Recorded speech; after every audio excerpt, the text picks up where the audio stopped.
ప్రస్తుతం రాష్ట్రంలో కేటీఆర్ అరెస్ట్ అనేది హాట్ టాపిక్ నడుస్తుంది. మరి కేటీఆర్ అరెస్ట్ అవ్వడం పక్కా అని చెప్పేసి కాంగ్రెస్ నేతలు అంటున్నారు. ఎందుకంటే సరైన ఆధారాలు ఉన్నాయి కాబట్టి విచారణకు రమ్మంటే సహకరిస్తలేరు. అలాగే పాస్పోర్ట్ సైతం కూడా సీజ్ చేయాలి, లేకపోతే అమెరికా పారిపోయే అవకాశాలు ఉన్నాయని సోషల్ మీడియాలో వస్తున్న వార్తలు.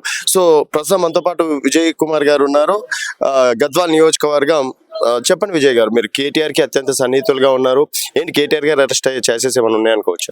అసలు కేటీఆర్ గారిని అరెస్ట్ చేయాల్సినటువంటి అవసరం ఏమొచ్చిందండి ఈ ప్రభుత్వానికి? కేటీఆర్ గారు చేసినటువంటి తప్పు ఏంటి?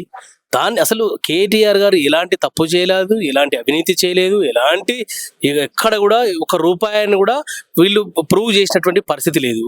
ఏదో ఒక కేటీఆర్ గారి మీద రాజకీయంగా ఎదుర్కోలేక తెలంగాణలో వారు ఇచ్చినటువంటి హామీలని 6 గ్యారెంటీలు 13 అంశాలు 420 ఏదైతే హామీలు ఉన్నాయో ఆ హామీలని వారు అమలు చేయకుండా ఈ రాష్ట్రంలో రైతులకు రైతు బంధు ఇవ్వకుండా, రైతు భరోసా ఇవ్వకుండా ఎగ్గొట్టి ఈరోజు ఎగవేతల రెడ్డి రేవంత్ రెడ్డి గారు రైతు బంధుని ఎగరగొట్టి ఈరోజు ఈ రాష్ట్రంలో రైతుల యొక్క వారి యొక్క ఆలోచనలని వారి యొక్క డైవర్షన్ చేయడం కోసం, రైతు బంధు రావడం లేదనేటువంటి ఒక వ్యతిరేకత నుంచి డైవర్షన్ చేయడం కోసం డైవర్షన్ పాలిటిక్స్ కి పాల్పడతా ఉన్నాడు రేవంత్ రెడ్డి గారు.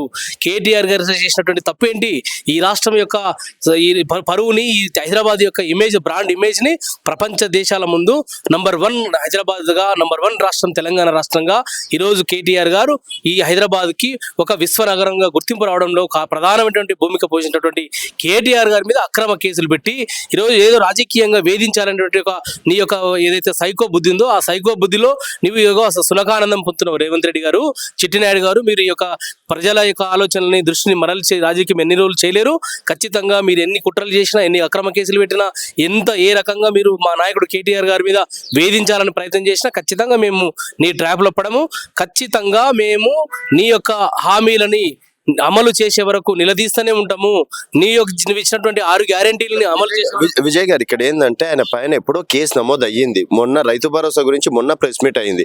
సో దానికి దీనికి లింకు పెడతారు ఏంటి? అంటే కేవలం మీరు తప్పించుకుంటున్నారని చెప్పేసి అనుకోవచ్చు. కేటీఆర్ గారు ఈ రాష్ట్రంలో తెలంగాణలో ముఖ్యమంత్రిగా రేవంత్ రెడ్డి గారు ప్రమాణ స్వీకారం చేసినప్పటి నుంచి కొరకరాని కొయ్యగా ఈరోజు ప్రభుత్వం చేసినటువంటి తప్పుల మీద కానీ, ప్రభుత్వం చేసినటువంటి దోపిడీ మీద కానీ, ప్రభుత్వం చేసినటువంటి స్కామ్ల మీద కూడా ఎక్కడికక్కడే మా నాయకుడు కేటీఆర్ గారు ప్రతిరోజు స్పందిస్తా ఉన్నాడు. ఈ ప్రభుత్వాన్ని దోషిగా నిలబెట్టిన పరిస్థితి ఈ రాష్ట్రంలో ముఖ్యమంత్రి రేవంత్ రెడ్డి గారు ప్రమాణ స్వీకారం చేసిన తర్వాత వారి అల్లుడు వారి యొక్క బొమ్మడిది ఏదైతే ఉందో సూదిని సృజన్ రెడ్డి గారి యొక్క సోదా కన్స్ట్రక్షన్ కంపెనీకి 1137 కోట్ల రూపాయల అక్రమంగా టెండర్లను కట్టబెట్టడాన్ని మా నాయకుడు కేటీఆర్ గారు ఒక దోషిగా నిలబెట్టాడు. అదేవిధంగా లగచర్ల బాధితులకు సంబంధించినటువంటి లగచర్లలో అక్రమంగా భూమిని గుంజుకుంటా ఉంటే అక్కడ మా నాయకుడు కేటీఆర్ గారు వారికి లగచర్లలో గిరిజన రైతులకు జరిగిన అన్యాయం పట్ల ఈ దేశం ముందు రేవంత్ రెడ్డి గారిని ఒక దోషిగా నిలబెట్టాడు. అదే విధంగా mega Krishna Reddy mail company mega company ఏదైతే ఉందో సుంకిశాల ప్రాజెక్టులో water works, Hyderabad metro water works ప్రాజెక్టులో అక్కడ అక్రమంగా కూలిపోతే ఆ ప్రాజెక్టు మీద అధికారులు బ్లాక్ లిస్ట్ లో పెట్టమని చెప్పేసి ఆ కంపెనీని పెట్టమని చెప్తే దాన్ని కూడా వెలుగులో తీసుకొచ్చినటువంటి వ్యక్తి మా నాయకుడు కేటీఆర్ గారు. అదే విధంగా కాదండి, ఒకవేళ సరే ఇప్పుడు కేటీఆర్ గారు అరెస్ట్ భయం లేదు, గత 5-6 ప్రెస్ మీట్ లో కూడా అదే చెప్పిండ్రు. ఆయన కూడా లాయర్ తోటి వెళ్ళాల్సిన అవసరం లేదు, ఆయన డైరెక్ట్ చెప్తే అయిపోయేది కదా, సినిమా నిన్నటితోటే క్లోజ్ కదా.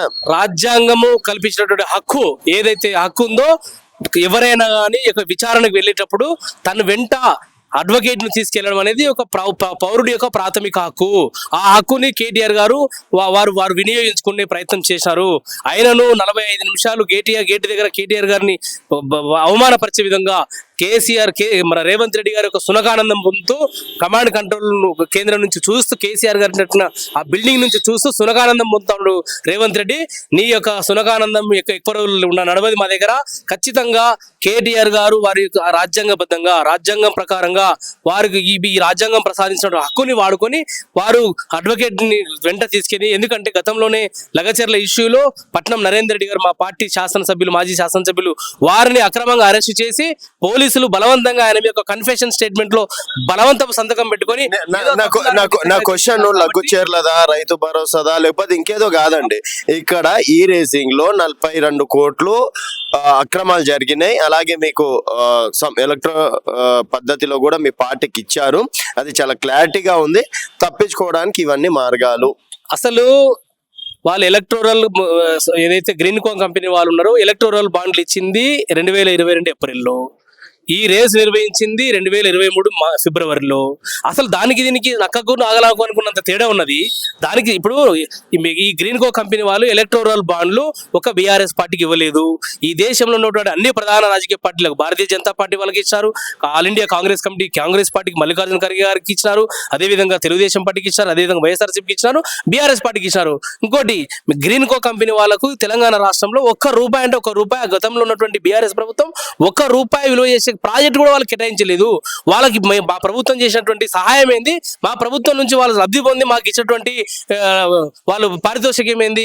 కాబట్టి ఇదంతా కూడా కాంగ్రెస్ వాళ్ళు ఏదో కొండను తవ్వి ఎలుకను పట్టినట్టు చందంగా ఈ రోజు వారు చేసినటువంటి యొక్క కుట్రపూరితమైనటువంటి మోసపూరితమైనటువంటి లీకులు ఇచ్చి ఈ రోజు ప్రభుత్వం నడుపుతా ఉన్నాడు కేటీఆర్. ఒకవేళ అరెస్ట్ అయితే ఏందండి?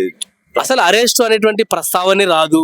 ఈ దొంగ కేసులు పెట్టి, అక్రమ కేసులు పెట్టి బలవంతంగా ఏదైనా ఎందుకంటే తెలంగాణలో ముఖ్యమంత్రితో పాటు హోంశాఖ మంత్రి కూడా రేవంత్ రెడ్డి గారు నిర్వహిస్తా ఉన్నారు.